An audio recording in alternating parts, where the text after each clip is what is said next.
آج میں جنات، بھوت، شیطان، پری وغیرہ کے بارے میں کچھ باتیں عرض کروں گا کہ ان کی حقیقت کیا ہے اور کیا یہ انسانوں کو پریشان کر سکتے ہیں یا نہیں، اور اگر پریشان کر سکتے ہیں تو اس سے بچنے کا طریقہ کیا ہے۔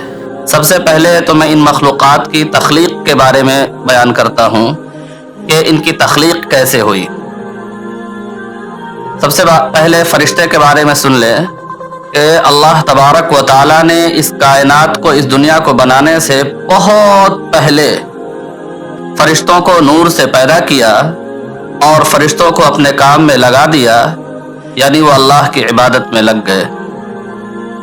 اب رہا جنات کا سوال کہ جنات کو کب پیدا کیا گیا ہے، تو اس سلسلے میں ابن کثیر نے البدایہ والنہایہ کے اندر لکھا ہے کہ حضرت آدم علیہ السلام کی پیدائش سے تقریباً 2000 سال پہلے اس روئے زمین پر جنات رہا کرتے تھے۔ تو معلوم ہوا کہ تقریباً 2000 سال پہلے حضرت آدم علیہ السلام کی پیدائش سے تقریباً 2000 سال پہلے جناتوں کی پیدائش ہوئی۔ اب جناتوں کی پیدائش کس چیز سے ہوئی؟ جیسا کہ فرشتے کے بارے میں معلوم ہو گیا کہ ان کو اللہ تبارک و تعالیٰ نے نور سے پیدا کیا، تو جنوں کو اللہ تبارک و تعالیٰ نے کس چیز سے پیدا کیا، اس کا جواب قرآن کریم کے اندر کئی مقامات پر دیا گیا ہے۔ سورہ رحمان کے اندر اللہ تبارک و تعالیٰ نے فرمایا وَخَلَقَ الْجَانَّ مِن مَّارِجٍ مِّن نَّارٍ، کہ اللہ تبارک و تعالیٰ نے جان کو آگ کی لو سے پیدا کیا۔ اب یہ جان کون ہے؟ یہ جان جناتوں کا بابا ہے۔ جس طریقے سے انسانوں کے سب سے پہلے انسان حضرت آدم علیہ السلام ہے اور ان کی اولاد کو آدمی کہا جاتا ہے، اسی طریقے سے جنات میں جس کو اللہ تبارک و تعالیٰ نے سب سے پہلے پیدا کیا اس کا نام جان تھا اور اس کی اولاد جنات کہلاتی ہے۔ تو اللہ تبارک و تعالیٰ نے جنات کو آگ سے پیدا کیا ہے۔ اب آگ کی مختلف کیفیتیں آپ نے دیکھی ہوں گی۔ ایک آگ وہ آگ ہوتا ہے، کوئلے کا آگ بھی آگ ہی ہوتا ہے کہ اگر کوئلہ کو جلایا جائے تو اس میں چنگاری تو ہوتی ہے لیکن کوئی شعلہ نہیں اٹھتا ہے، لیکن یہ بھی ایک آگ ہے۔ اور ایک آگ اگر آپ لکڑی کو جلائیں تو اس میں سے شعلہ بھی اٹھتا رہتا ہے اوپر کی طرف، یہ بھی ایک آگ ہے۔ تو اللہ تبارک و تعالیٰ نے جنات کو، جو جان جنات کا سب سے پہلا فرد ہے، اس کو اللہ تبارک و تعالیٰ نے نہ کوئلے کی طرح آگ سے پیدا کیا اور نہ لکڑی کی طرح شعلے والے آگ سے پیدا کیا، بلکہ اللہ تبارک و تعالیٰ نے جنات کو آگ کے اوپر ایک لو ہوتی ہے، اگر آپ تیز آگ جل رہی ہو تو اس کے اوپر دیکھیں گے تو ایک کچھ جھلملاتا ہوا، چمکتا ہوا نظر آئے گا، وہ اسی کو لو کہا جاتا ہے۔ اور یہ لو آپ کو گرمی کے موسم میں بھی دیکھنے کو ملے گا کہ جب گرمی تیز پڑ رہی ہو، گرمی کا موسم اور گرمی خوب تیز پڑ رہی ہو، تو اس وقت آپ دیکھیں گے میدان کی طرف اگر دیکھیں گے تو وہاں پہ میدان میں آپ کو کچھ چمکتا ہوا نظر آئے گا، جسے لو کہا جاتا ہے۔ یہ لو اتنی تیز ہوتی ہے، اتنی تیز ہوتی ہے کہ بہت مرتبہ انسان کے چمڑے کو بھی جلا دیتی ہے۔ تو اسی لو سے اللہ تبارک و تعالیٰ نے جنات کو پیدا کیا ہے۔ تو جنات کی پیدائش کے بارے میں تو پتہ چل گیا کہ جنات کی پیدائش حضرت آدم علیہ السلام کی پیدائش سے تقریباً 2000 سال پہلے ہوئی، اور اللہ تبارک و تعالیٰ نے جنات کو آگ کے لو سے پیدا کیا ہے۔ اب ایک اور مخلوق ہے شیطان۔ شیطان کے بارے میں سمجھتے ہیں کہ شیطان کو کس چیز سے پیدا کیا گیا۔ تو شیطان یہ جنات سے کوئی الگ مخلوق نہیں ہے۔ شیطان الگ مخلوق ہو، جنات الگ مخلوق ہو، ایسا نہیں ہے، بلکہ دونوں کی پیدائش ایک ہی چیز سے ہوئی ہے۔ قرآن کریم کے اندر سورہ کہف کے اندر اللہ تبارک و تعالی نے فرمایا کہ کان من الجن ففسق عن امر ربہ، کہ ابلیس کے بارے میں اللہ تبارک و تعالی نے کہا کہ ابلیس یہ جناتوں میں سے تھا، ففسق عن امر ربہ، تو وہ اپنے رب کا نافرمان ہو گیا، اپنے رب کے حکم کی نافرمانی کرنے لگا، اس لیے وہ راندہ درگاہ ہو گیا۔ تو وہ جناتوں میں سے ہی تھا لیکن وہ اللہ کی نافرمانی کرنے کی وجہ سے راندہ درگاہ ہو گیا۔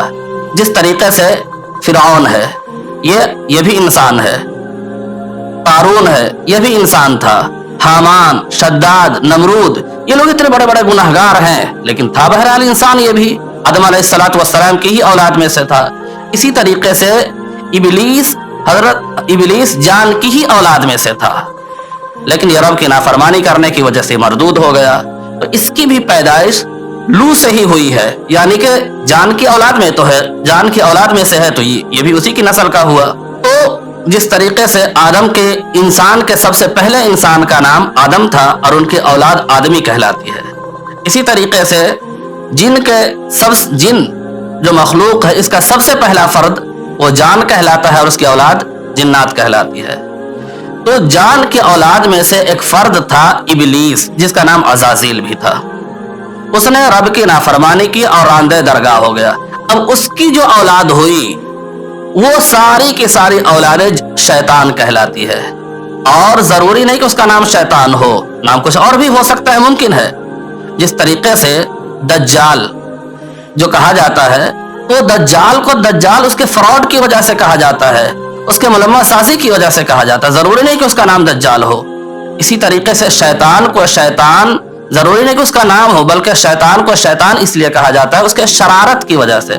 शैतान के माना होते हैं शरारत करने वाला, इताअत से सर को पीछे खींचने वाला। तो शैतान चूंकि अल्लाह की इबादत से, अल्लाह की इताअत से रूगर्दानी करता है, अपने सर को इताअत से पीछे खींचता है, इसलिए उसको शैतान कहा जाता है। इसी वजह से अल्लाह तबारक व तआला ने इंसान को भी कुरान करीम के अंदर शैतान कहा है और जिन्नात को भी कुरान करीम के अंदर शैतान कहा है।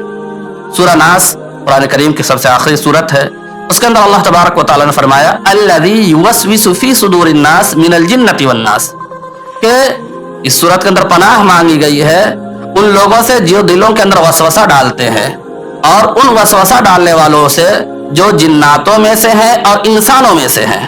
तो इंसान और जिन्नात भी दिलों के अंदर वसवसा डालते हैं, तो जो शैतान का काम है वो ये भी कर रहे हैं।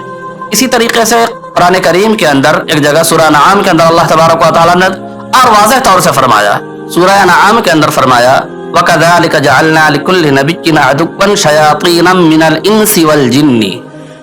इस आयत के अंदर अल्लाह तबारक व तआला ने फरमाया कि हमने हर नबी के लिए इंसान शैतान और जिन्नात शैतान। तो इस आयत के अंदर अल्लाह तबारक व तआला इंसान को भी इंसान शैतान और जिन्नात शैतान कह रहा है। तो जो भी अल्लाह की नाफरमानी करने वाला हो, जो शैतान के नक्शे कदम पर चलने वाला हो, वो शैतान ही वाला काम करता है। तो शैतान को शैतान उसकी सरकशी की वजह से कहा जाता है, उसके अल्लाह की इताअत की रूह से रूगर्दानी करने की वजह से कहा जाता है। अल्लाह तबारक व तआला ने जब हजरत आदम अलैहिस्सलातु वस्सलाम के लिए फरिश्तों को सजदा करने का हुक्म दिया, तो सारे फरिश्तों ने हजरत आदम अलैहिस्सलातु वस्सलाम को सजदा किया, साथ में जान की सारी औलादों ने भी सजदा किया। सिर्फ जान की औलाद में से एक फर्द जो इबलीस था, उसने सजदा करने से इनकार किया था, जिसकी वजह से सिर्फ वही रांदे दरगाह हुआ, बाकी जान की औलाद रांदे दरगाह नहीं हुई थी, सिर्फ इबलीस रांदे दरगाह हुआ। जब वो रांदे दरगाह हो गया तो उसने अल्लाह से मोहलत मांगी कि अल्लाह मुझे लंबी जिंदगी दे दे कि मुझे क़यामत तक मौत ही ना आए। अल्लाह तबारक व तआला ने उसको लंबी जिंदगी दे दी, उसे मोहलत दे दी कि उसे क़यामत तक मौत ना आए। तो ये क़यामत तक मरने से जो मोहलत मिली है, ये सिर्फ और सिर्फ इबलीस को मोहलत मिली है। इबलीस की औलाद में मौत का सिलसिला चलता है, इबलीस की औलादें मरती हैं, जान की भी औलादें मरती हैं। जिस तरीके से इंसान की औलादें मरती हैं, इसी तरीके से जान की भी औलादें मरती हैं, इबलीस की भी औलाद मरती है। सिर्फ इबलीस को मौत से छुटकारा है, वो क़यामत तक जिंदा रहेगा। और बाकी जान की औलाद के अंदर फिर हर तरह के लोग हैं, अच्छे भी हैं, बुरे भी हैं, हर तरह के मजहब के मानने वाले हैं। जान की औलाद में यानी जिन्नातों के अंदर मुसलमान भी हैं, हिंदू भी हैं, सिख भी हैं, ईसाई भी हैं, यहूदी भी है। जिस तरीके से इंसानों के अंदर मुख्तलिफ मज़ाहिब पाए जाते हैं, इसी तरीके से जिन्नातों के अंदर भी मुख्तलिफ मजहब पाए जाते हैं, मुख्तलिफ नज़रियात के लोग पाए जाते हैं। तो मौत जिन्नात को भी आती है और शैतानों को भी आती है, सिर्फ इबलीस को नहीं आती है। अलबत्ता जिन्नातों की उम्रें बहुत ज़्यादा हुआ करती हैं। एक वाक़या जो बहुत हाल के ज़माने का है, तकरीबन 200 साल पुराना वाक़या है, शाह अब्दुल अजीज़ रहमतुल्लाह अलैह का वाक़या जो बहुत मशहूर है। वो 18वीं सदी के इंसान हैं, बहुत बड़े आलिम थे। उनका वाक़या ये है कि वो एक मरतबा रात में किताब लिख रहे थे या पढ़ रहे थे कि अचानक कमरे के अंदर देखा कि छोटा सा सांप आ गया, सांप का बच्चा आ गया। वो उठे और उसे मार करके फेंक दिया। अगली रात जब वो सो रहे थे तो दरवाज़ा को खटखटाया गया, दरवाज़ा नॉक किया गया। वो दरवाज़ा खोलते हैं, देखते हैं तो सामने दरवाजे पे 2 सिपाही खड़ा हुआ है। शाह अब्दुल अजीज रहमतुल्लाह अलैह ने पूछा कि क्या बात है, तो उन दोनों ने कहा कि बादशाह सलामत आपको बुला रहे हैं। वो कपड़ा पहने निकले और चले गए। शाह साहब फरमाते हैं कि मुझे एक कोने की तरफ ले जाया गया और मेरे आंख के अंदर पट्टी बांध दी गई।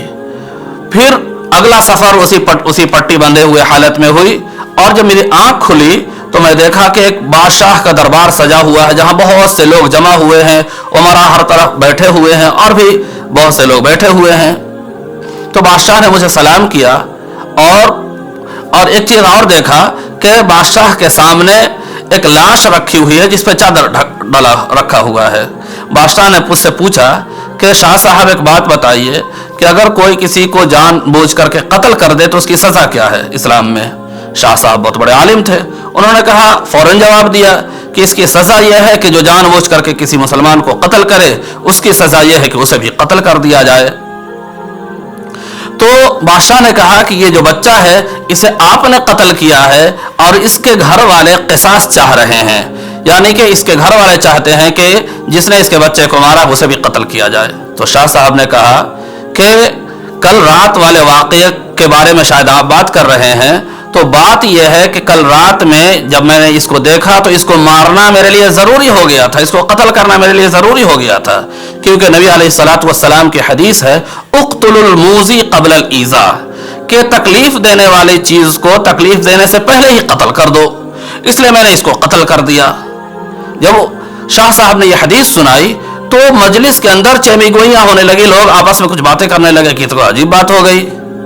तो पीछे से एक बूढ़े मियाँ खड़े हुए और जिसकी दाढ़ी सफ़ेद हो रही थी, भाव भी सफ़ेद हो रहे थे, वो खड़ा होता है, वो बूढ़े मियाँ खड़े होते हैं और कहते हैं कि हाँ बादशाह सलामत, ये हदीस है, मैंने अपने कानों से यह हदीस नबी करीम सल्लल्लाहु अलैहि वसल्लम को फरमाते हुए सुना है।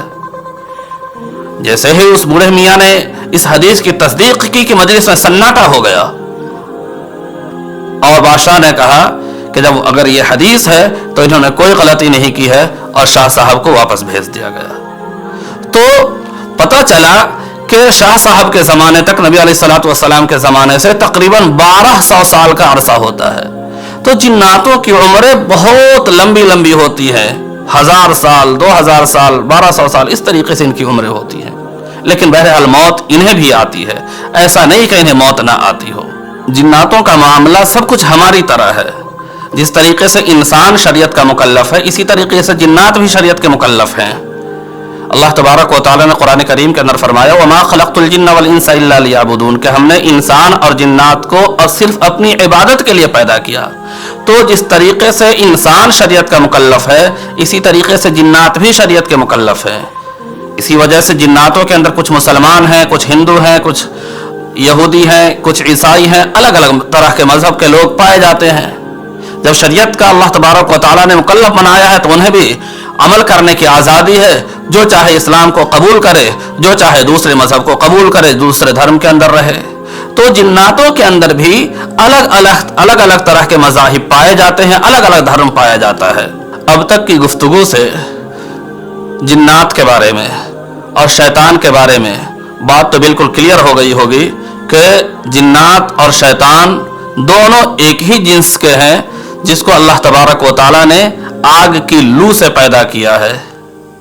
अब इसके अलावा भी बहुत सारी चीज़ें हैं जिसका नाम हम सुनते हैं। परी ये क्या है? परी जिस तरीके से मर्दों के अंदर मुज़क्कर और मुअन्नस पाए जाते हैं, और मर्द मुज़क्कर को मर्द कहते हैं और मुअन्नस को औरत कहते हैं, इसी तरीके से जिन्नातों के अंदर भी है कि जो मर्द जिन्नात हैं उन्हें जिन कहा जाता है, और जो औरत जिन है उसे परी कहा जाता है। अरबी के अंदर तो उसे जिन्निया कहा जाता है, लेकिन उसे उर्दू में परी के तौर पर इस्तेमाल किया जाता है। अब एक लफ्ज़ और इस्तेमाल होता है, खब्बीस, या इसी तरीके से चुड़ैल। खब्बीस और चुड़ैल ये अलग से कोई मखलूक नहीं है, बल्कि मुमकिन है कि ये हो सकता है, खबीस के माने आते हैं बहुत ज्यादा गंदे के, तो हो सकता है कि जिन्नातों के अंदर जो बहुत ज्यादा गंदा रहता हो, बहुत ज्यादा गंदे जगह पे रहता हो, उसे खबीस कहा जाता हो, और जो औरत बहुत ज्यादा गंदे जगह पे रहती हो उसे चुड़ैल कहा जाता हो, वरना यह अलग से कोई मखलूक नहीं है। और एक लफ्ज जो इस्तेमाल किया जाता भूत, ये भूत नाम की कोई मखलूक ही नहीं है, इसका कोई वजूद नहीं है, सिर्फ एक वहमी मखलूक है जिसको लोगों ने अपने दिमाग के अंदर बैठा लिया है, वरना हकीकत में इसका कोई वजूद नहीं है। गुफ्तगू कुछ ज़्यादा लंबी हो गई है, मुझे बयान यह भी करना था कि शैतान और जिन्नात इंसान को परेशान कर सकते हैं या नहीं, और अगर कर सकते हैं तो उन्हें से कैसे बचा जाए, लेकिन इन दोनों बातों को इंशाअल्लाह दूसरे वीडियो में बयान करूँगा।